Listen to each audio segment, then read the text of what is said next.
this film is quite magical for many reasons, but the main thing for me is that it does pay tribute to, the imagination of children and what it does to their minds and all these things. Was it the main appeal for you?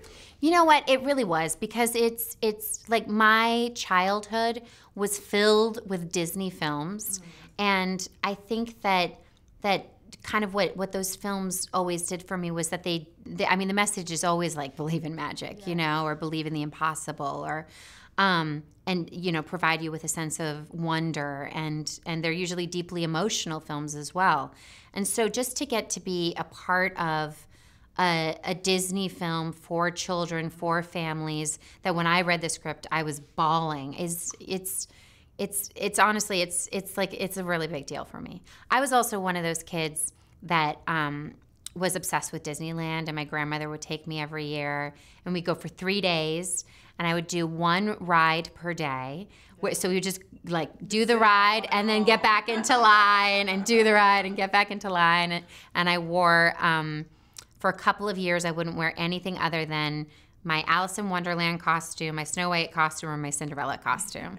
So like this is kind of incredible for me. Yeah, of course, and I'm sure it kind of informed your imagination as an actress as well, because this is where it stems from. My love of cinema stems from all the books and movies that I read and saw when I was a child. Do you feel that cinema has that kind of escapist theme as well? Cinema has so many things that we can love about it.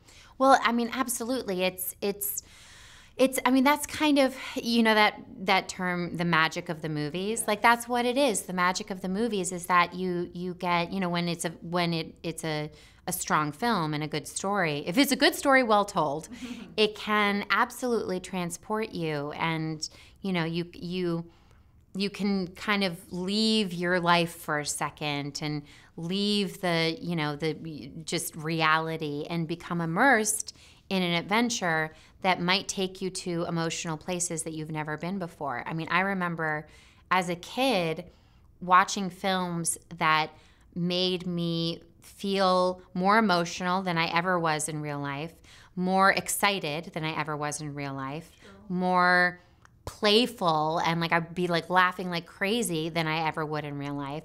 And it brought it out of me, and in a way, when you watch these stories, it's almost like you're rehearsing things and preparing yourself for things that you may eventually experience in the real world. And then they also instill in you morals and values and these kinds of messages, like, it's like, for instance, like, that something magical could happen, and the supernatural does occur, and I think that inspires a lot of people to go further, to try harder, because they don't have as many limiting beliefs. Do you get inspired by the talent of young actors? I mean, they're so confident. Oh and my they're gosh, so on point, they're especially unreal. Those two. They're unreal. When you think back on when you watch the movie Pete's Dragon, and you see the incredible relationship between Pete and Elliot, and just their bond and their unconditional love for one another, and the fun that they have together, and the adventure that they go on, and their really touching moments, and I mean, these are things that you really believe when you see this film. And then you think back and realize this is a 10-year-old boy who's acting opposite nothing. Yeah, exactly. Nothing. Real imaginary friends. It's crazy. Yeah. And Oaks and Una were just like the most grounded, most fearless, most creative people on set. And oftentimes I would turn to them, and when I'm doing a scene, and I would just be like, guys, I feel like I'm not really getting this line. Like, do you have an idea as to how to do it? And they would always make suggestions that were right. Yeah. And I really believe that Oaks could be a director, because he would ask questions like, he would just be like, oh, what lens are we using right now? And I was like, what is he asking? And he has an understanding of filmmaking and storytelling that was really sophisticated for his age, and impressive. And yet he's not like one of those precocious kids. Like, he's a real kid. Like he's just, he's like into Minecraft and wants to be an architect.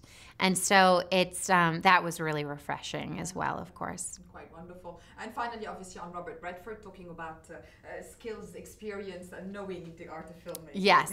Yeah, I kept joking when I was on set where I was like, well, the real magical creature is Robert Redford. I mean, he's someone who I'd never met him before. I'd always heard stories that my dad would tell me about him. Not that they, they definitely knew each other, but it was more just stories of like my dad saying like, I heard that when Robert Redford was working on this movie that he did this incredible thing, and just kind of like he's a legend. And so, I mean, I admired him as an actor. He's been in, like, you look at some of the greatest films of all time and you're like, wait, Robert Redford is in this one and this one and this one and that one. Like he's in all of the really good ones.